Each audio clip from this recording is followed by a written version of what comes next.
आपण पाहत आहात सत्य व रोखठोक न्यूज चॅनल महावृत्त न्यूज. आवाज तुमचा, ताकद आमची.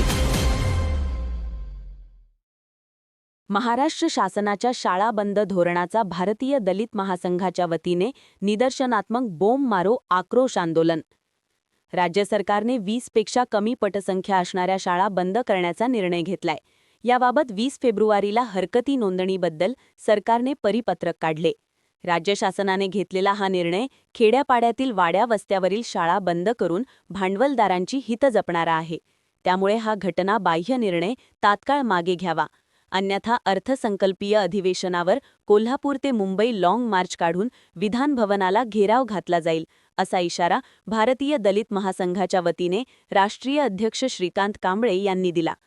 आंदोलनाप्रसंगी प्रदेशाध्यक्ष अनिरुद्ध कांबळे, जिल्हा सचिव अमोल कांबळे, पश्चिम महाराष्ट्र कार्याध्यक्ष दिलीप मोरे, जिल्हा मार्गदर्शक चिमाजी सोरटे, आकाश गायकवाड, सागर घोलप, सनी प्रसाद, सचिन कांबळे, सूरज अवघडे, विजय सावंत, मनोज गायकवाड, शाहरुख पेटकर आदी महासंघाचे पदाधिकारी व कार्यकर्ते उपस्थित होते.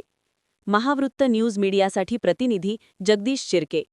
महाराष्ट्र शासनाच्या शाळा बंद करण्याचा जो निर्णय झालेला आहे, त्या निर्णयाचा भारतीय दलित महासंघाच्या वतीनं निदर्शनात्मक बोंबाबोंब आंदोलन करून जाहीर निषेध करण्यात लक्षात घ्या.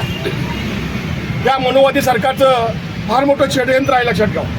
इथला सर्वसामान्य नागरिक, इथला सर्वसामान्य विद्यार्थी शिक्षणापासून वंचित राहावा आणि तिनं गुलाम राहावं, हे त्यामागचं षडयंत्र आहे, लक्षात ठेवा. आणि इथं जाहीर केलेल्या संसद मान्यतेनुसार हजारो शिक्षक, हजारो विद्यार्थी हे शिक्षणापासून वंचित राहणार आहेत. हजारो शिक्षक अतिरिक्त होणार आहेत. मग यांचं समायोजन करणार कसं, लक्षात घ्या. केवळ 2000 कोटी द्यावे लागतात म्हणून या टप्प्याटप्प्याने प्राथमिक शाळा आणि हायस्कूल बंद करायचा निर्णय या सरकारने घेतलेला आहे. या सरकारचा निषेध आम्ही जाहीर करतो, लक्षात घ्या. शिक्षणासारख्या मूलभूत संविधान हक्क जर हिरावून घेत आहे, या सरकारला आम्ही सोडणार नाही, लक्षात ठेवा. या सदरच्या आंदोलनाची दखल घेऊन सरकारनं हा सदरचा आपला घेतलेला निर्णय, शाळा बंद होण्याचा निर्णय मागे नाही घेतला तर येत्या 15 दिवसामध्ये आम्ही आधी विधान भवनाला घेराव करू, असं भारतीय दलित महासंघाच्या वतीने आम्ही जाहीर करतो, लक्षात. महावृत्त न्यूज चॅनलला लाईक करा, शेअर करा आणि सबस्क्राईब करा.